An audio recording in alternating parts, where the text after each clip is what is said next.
Next on the news at 5, strong winds for everyone. Isolated downpours continue, and I'll evaluate our evening severe weather threat. Coming up, we'll tell you how local businesses are working to give back to the community and support Indy 10 Black Lives Matter. Businesses are finally removing the boards after protests left damage behind nearly 2 weeks ago. I'm Stephanie Wade talking with businesses tonight.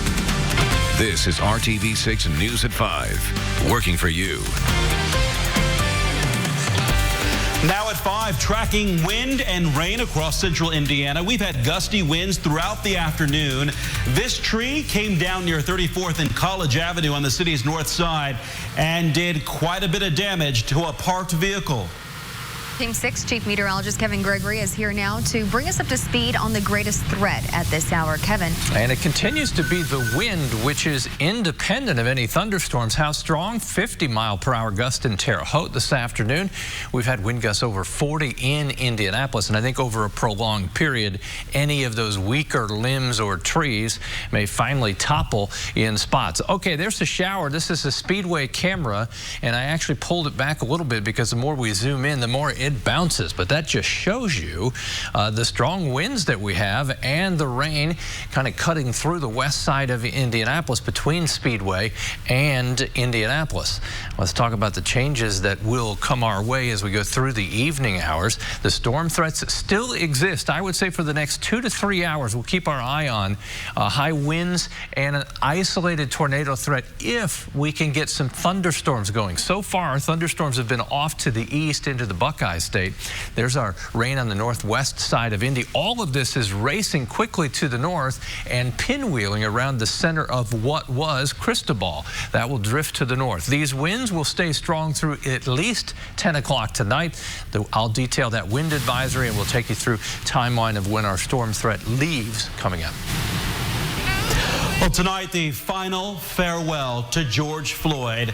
The minister who opened the service today in Houston called it a homegoing celebration. After services in Minneapolis and North Carolina, today's funeral was in Houston. That's where Floyd grew up. Hundreds of mourners packed the church to hear from the Reverend Al Sharpton, recorded remarks from former Vice President Joe Biden and Houston's Mayor Sylvester Turner. You saw the entire service here on RTV6. One of the many ministers who spoke today said Floyd was a man of humble beginnings whose name is now known throughout the world and has sparked a worldwide movement. Just yesterday, some 6,000 people paid their respects during a public visitation in the same church. Floyd died May 25th as a Minneapolis police officer pressed his knee to Floyd's neck for nearly 9 minutes. Floyd's death has sparked protests around the world calling for an end to racial injustice. And right now, protesters are gathering again in downtown Indianapolis. And top of mind are protesters who were hit by a minivan last night on the Circle. RTV6's Cameron Riddle is live downtown for us tonight. Cameron. Hey, Mark, good evening. Protesters were already planning to be downtown in some form or fashion tonight, but after that incident that you just mentioned, when a woman plowed through some protesters who tonight is now being called Minivan Karen, hit those protesters, they are now recharged and upset and right now disappointed with the investigation happening with IMPD. This happened last night at about 7:30 as protesters say they were here talking just as they are doing now, but they were in the street. At one point, this woman inside this minivan comes through and hits these protesters. It was caught on video, and that video is circling across social media tonight. We did reach out to IMPD to get the very latest on this investigation as protesters here are asking for justice and charges to be filed. The police tell us there are conflicting accounts of what occurred. At this time, investigators are still gathering and analyzing information. We continue to ask residents who may have witnessed the incident or know of additional video to contact investigators. The driver called 911 immediately following the incident. She was interviewed along with several involved individuals and is cooperating with that investigation. Now, as I said, protesters were already planning to be here this afternoon as they have their demands that they are giving to IMPD. This is from the Indiana Racial Justice Alliance. They have 4 demands here to create community-led external review board, move internal affairs under external review, and the FOP must have independent liability insurance. Their main point here is 2 verbs and 1 demand. That's defund IMPD and refund community programs and services. That is their big ask there for tonight, as well as charges for the woman who tonight protesters are calling Minivan Karen. Reporting live downtown, I'm Cameron Wood, RTV6. And the Indy 10 Black Lives Matter organization will soon have a little extra funding to work with as a local restaurant plans to donate part of their sales today. Megan Sanctorum found out why this business is getting involved and what change community members hope to see. They're expecting long lines and lots of sales today as Hoagies and Hops vows to donate 50% of their proceeds to Indy 10 Black Lives Matter. Bean sausage, very best, cheesesteak, ham, cheese, both.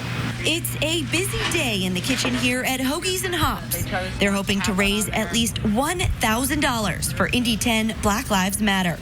Leaders here say they knew they wanted to do something to support the organization, especially now after recent events. I just hope that helps the future for our children so that way they don't have to endure a lot of the things that myself have endured, and then obviously some of the stuff that other families have endured as well. Some customers today say they're trying to do their part as well. I went to some of the protests downtown on Saturday and, donate money to some of the different causes as well. So obviously, like I said, it's not enough, but, I'm trying to work on it and find different ways and better ways to support. And they say it's encouraging to now see businesses getting involved. It says a lot that it's, people aren't just going to forget or just let this go and just say, okay, well, we've done enough, It says something that people are still invested in it and they're not just going to give up until they get justice for some of these families. Working for you, Megan Sanctorum, RTV6. And we reached out to Indy 10 Black Lives Matter for comment today and to see what they plan to use the money for, but have not yet heard back. Shops and restaurants downtown are finally starting to reopen their doors after vandalism and looting left many in shambles. RTV6's Stephanie Wade checks in with business owners tonight on how they're recovering and seeing who is helping them get back on their feet. Boards are coming down. Businesses are reopening after protests left behind damage nearly 2 weeks ago. When it first happened, the shop was there. We were a black-owned business. We have been helping during this whole COVID-19. We have been doing all kind of stuff. So when it happened, it was like, wow. From having to close their doors because of COVID-19 to delaying opening back up because of extensive damage caused by looters 2 weekends ago. Romeo Gerson, the owner of Michael's Soul Kitchen, says he's still working with his insurance company to make repairs. Some businesses, like the commissary barber and barista just a few blocks away, have been able to open, though, after having their door kicked in and some barber equipment stolen, too. We were out front helping out during the protests. We passing out milk, passing out water and anything we could do to help out. We were protesting ourselves. So we were a part of it. When it's peaceful, it's great. It sucks the door got kicked in, but when it comes to human lives, a door is nothing. The owner of Michael's saying he also understands people's anger. He's hopeful for the future and has been humbled by the community's support, like from City Life youth volunteers helping clean up. It made no sense to me at Black Lives Matter that you would tear up a black, business. Nevertheless, we wanted to impute love, and we seen the graffiti on the wall. So some youth, myself, we came down and wanted to start taking care of our city, showing what we were authentically about here in the city of Indianapolis. Stephanie Wade, RTV6. On Saturday, they're closing the whole block on Ohio Street outside of Michael's restaurant between Pennsylvania and Delaware to say thank you to the community for supporting them. They will have food, and they say that they are celebrating positivity. And tomorrow we will get our next coronavirus briefing from Governor Holcomb and state health leaders. But here are the new figures released today. 23 more Hoosiers have died from COVID-19 for a statewide total of 2,158. Those deaths occurred between May 31st and yesterday. You can see over the last 6 days, deaths climbed for 3 straight days, then dropped and are increasing again. And the number of positive cases has now topped 38,000 with the addition of 430 more cases reported today. They occurred between May 24th and yesterday. Numbers have remained fairly flat with the exception of a bigger drop yesterday. And Indiana Black Expo has partnered with the Indiana State Department of Health to offer free COVID-19 testing. During the month of June at IBE headquarters, testing will take place Monday through Friday from 9 a.m. to 7 p.m. at 601 North Short Ridge Road. African Americans are one of the groups testing positive at a higher rate. You need to register in advance at lhi.care/COVID testing. You can also call this number. It's 1-888-634-1116. And here's one more statistic that we haven't shown in a while here: deaths by gender. When that pandemic first broke out, men were dying at a much higher rate than women in Indiana. But as you can see, it is now nearly the same: 48.2% for women and 49.5% for men. Metro Police are looking into a shooting that left a woman dead on the near northwest side of Indianapolis. That happened around 12:30 this morning at a home on West 33rd Street near I-65. Police found the victim inside and pronounced her dead at the scene. Police say they have taken a man into custody as a suspect. Investigators believe the shooting was a domestic-related incident. Hamilton County judge sentenced a man to 6 years in prison for shooting and killing Fishers Police Canine Harley back in November. 19-year-old Richard Garrett pleaded guilty to battery against a public safety official, criminal recklessness, and other charges. The November incident began when Garrett did not pull over during a traffic stop and then led police on a chase, which ended with Garrett shooting the police dog. Garrett is looking at even more serious charges in Marion County, where he faces 2 counts of murder and numerous other crimes. The Hamilton and Marion County cases are not related. Still ahead on RTV6 tonight, the pandemic takes a toll on the Children's Museum, the program that is closing for young children. And another group that serves children needs more room. The call to the community to help them out so they can continue to meet kids' critical needs. And the window is narrowing for severe storms. I'll talk more about that. Quick moving downpour over Zionsville. That will head up into western portions of Hamilton County. We'll talk about the trend that leads to a beautiful weekend coming up. You need. Call 1-800-CALL-KEN. The COVID-19 pandemic is forcing some cutbacks at the Children's Museum of Indianapolis. And today, the museum announced that it would close the preschool it operated for 3- and 4-year-olds. The preschool was located inside the Children's Museum. Its curriculum was tied closely to the museum's exhibits and programming. The Children's Museum issued this statement. They say, quote, "This has been an incredibly difficult decision. The decision to close is based on safety and financial considerations in the COVID-19 pandemic. Our commitment to early childhood learning will continue through our exhibits and programming," end quote. The Children's Museum itself remains closed until further notice. And a nonprofit group that helps thousands of Hoosier kids needs your help. Through no fault of their own, they are running out of space.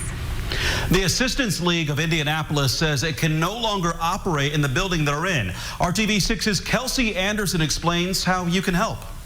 The Assistance League of Indianapolis serves more than 3,500 kids every single year, giving them hygiene kits, clothes, shoes, and coats. But now they need a new space to live, and they're asking for your help. We just love these kids. We want to make a difference in their lives. Through their program, Operation School Bell, the Assistance League of Indianapolis helps to make thousands of kids feel confident at school. We provide necessary school clothing for the children so that they can be at school learning instead of being sent home because they don't have the required clothing. They're getting books, they're getting hygiene Ziploc bags that contain shampoo, bar soap, deodorant. The kids aren't just getting a bag of clothes, they are getting a one-on-one shopping experience with volunteers. They have choices. It's not the same merchandise. There's lots of different colors here that you can see, and it is their choice. that they make, which is very empowering for those children. ALI has been serving kids in Indy for 36 years.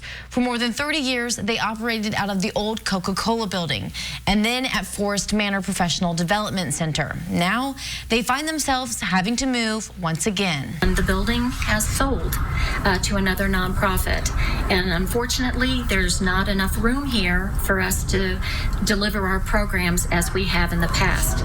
The new owner of the building did offer the ALI a space in the building, but they say it's just not big enough for all of their programs.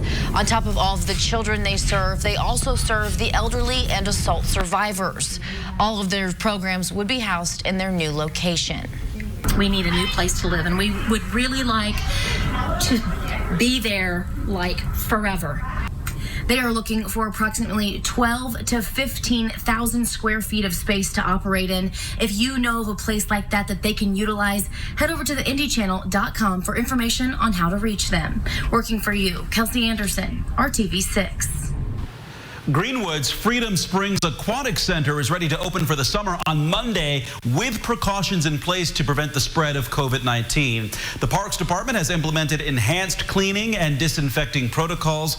Only a maximum of 700 people will be allowed at one time. The facility will open first to season pass holders through July 4th. Day passes will be accepted after that. Everyone will be screened, including employees. 6 feet social distancing will be enforced with floor markings in place.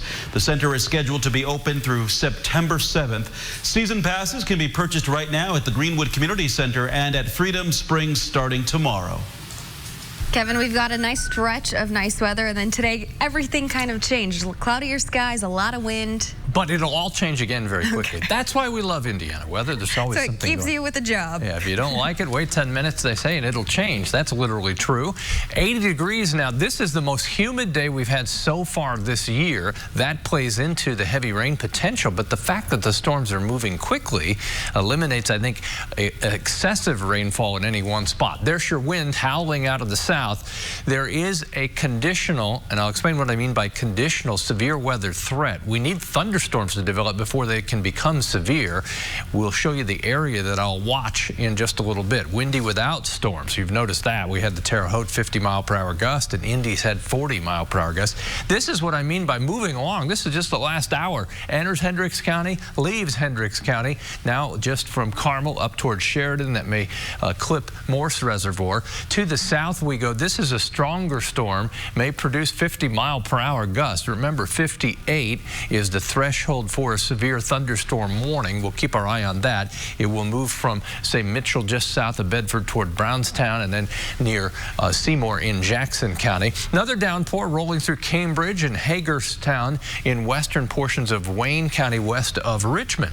Larger view, we've got some rain around Lafayette up toward Fowler. No clusters of lightning or thunderstorms. You begin to see right here a little change in the color, the brighter white cloud cover, and then you get back to some clearing. Will thunderstorms initiate in southern Illinois? If they do, that will increase a severe weather threat across Indiana in the next few hours. That's what we'll watch closely. Temperatures around 80 in Indianapolis, 77 in Terre Haute and Greencastle. I think the window for these thunderstorms to develop will be before the sun sets, but remember, sun doesn't set until after 9 o'clock. 7 o'clock this evening, the round of showers and thunderstorms that we have now that I just kind of took a tour with will be off to the east. Right now, just isolated additional thunderstorms possible at 9. Those are the storms that we'll watch, and by 11 o'clock, any severe weather threat will be ending, and we may have isolated showers or thunderstorms overnight, but severe threat pretty much gone. We'll have a slight risk for severe storms again tomorrow afternoon with a cold front that will change the humidity, bring the sunshine back, and lead to cooler temperatures as we go through the extended forecast through the weekend. There's your wind tomorrow. Again, strong out of the south, gusting over 30 miles per hour. Tomorrow morning, cloudy skies. We begin to see a line in the afternoon come together. That's the line that could produce some damaging wind as it moves into eastern Indiana. There's your consistently cooler than average forecast. Thursday through Monday and Tuesday, even a dry stretch with temperatures as cool as the mid-70s for the weekend. That's perfect timing, dry weather and comfortable temps. Free classes and job training for Hoosiers, higher education for thousands of people. How you can connect with this opportunity still ahead. We're working together, working for you. Hiring Hoosiers is our commitment to keeping you informed of job opportunities of all kinds. And Dunkin' says it will be adding 25,000 jobs as more of America opens up.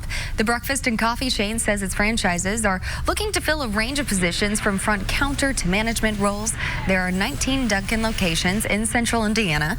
Dunkin' launched an ad campaign on Monday to support recruiting efforts. Jobs also offer long-term education benefits.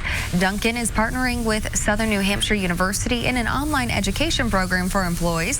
For more info, look for this story on hiringhoosiers.com.